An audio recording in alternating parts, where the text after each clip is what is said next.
શું આપનું નામ? પ્રતિભા. બસ આજે રૂરલ ઉત્સવ તમારા આંગણે આવ્યો છે ભાઈનો. મારા દીકરાના મેરેજ છે. અમે અમારા આહિર પરંપરા અને એના પોશાકમાં બરાબર અમે વાતે ગાતે સહપરિવાર સહકુટુંબ અને અમારા જ્ઞાતિજનોને સાથે લઈ અમે ફુલેકું બરાબર જે અમારા આહિર સંસ્કૃતિ છે એને અમે વધારે ઉજળી કરીએ એ રીતે અમે ફુલેકું લઈને જશું. ફુલેકામાં શું વિશેષતા છે? એક તો અમારો પહેરવેશ અને જે અમારા બરાબર શું કહેવાય દાગીના છે બરાબર એ મહત્વ રહેશે. કેટલા લોકો કિલોના ભેગા છે? આ અંદાજિત તો લગભગ 250 કિલો જેવું હશે જ બધા. હા. તમને ઉત્સવ કેવો છે? દીકરાના મેરેજનો ઉત્સાહ તો હોય જ ને.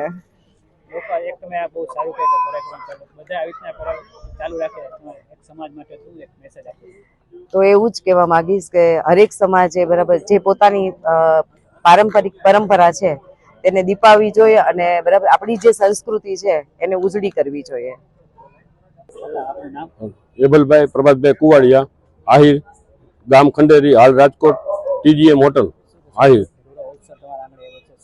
હાજી, મારા દીકરાને 24 વર્ષે મેરેજ અત્યારે છે. અત્યારે આજરોજ ફુલેકું વરઘોડો રાતે અમારા આહિર સમાજના પરંપરા મુજબ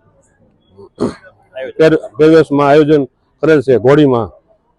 અને વરરાજાને ઘોડીમાં ફુલેકું નીકળવા માટે અમે રાજસ્થાનથી ઉદયપુરમાં જે સ્ટેટના પરિવારનું તલવારનું ચાંદીનું કામ કરે છે એની પાસેથી 3.5 કિલોની ચાંદીની તલવાર બનાવીએ.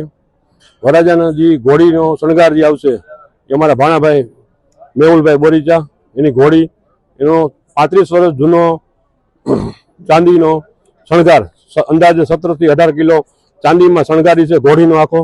ઘોડી મેહુલભાઈની. વરરાજો અત્યારે ફુલેકા માટે નીકળશે. ઉત્સવ કેવો પરિવારમાં? ઉત્સવ પરિવારમાં બધે સહપરિવાર બધા અમારું પરિવાર કુટુંબ બધું છે. એથી આનંદ બહુ ઉત્સવ આનંદ છે. પહેરવેશ કેવો છે? પહેરવેશ અમારો જે કાઠિયાવાડી આહિર સમાજનો પહેરવેશ ઓરિજિનલ પહેરવેશમાં બેનો દીકરીઓ માતાઓ બધા રાસ રમશે. અત્યારે બેન્ડ સુરતથી નાસિક બેન્ડ આવ્યા છે અને આપણા અહીંના ઢોલી જે આપણા ઢોલી પરમ મુજબ ઢોલીને 2 ઢોલ પિત્તરના સિંહોરથી બનાવી દીધા. હા, આપણી આ પરંપરા બધે ચાલુ રાખે તો આપણી સંસ્કૃતિ જે અત્યારે ભૂલાઈ ગઈ છે એ સંસ્કૃતિ ભૂલાય નહીં. સંસ્કૃતિ આવનાર જાગૃત રહે એવી બધે લોકોને અપીલ કરું.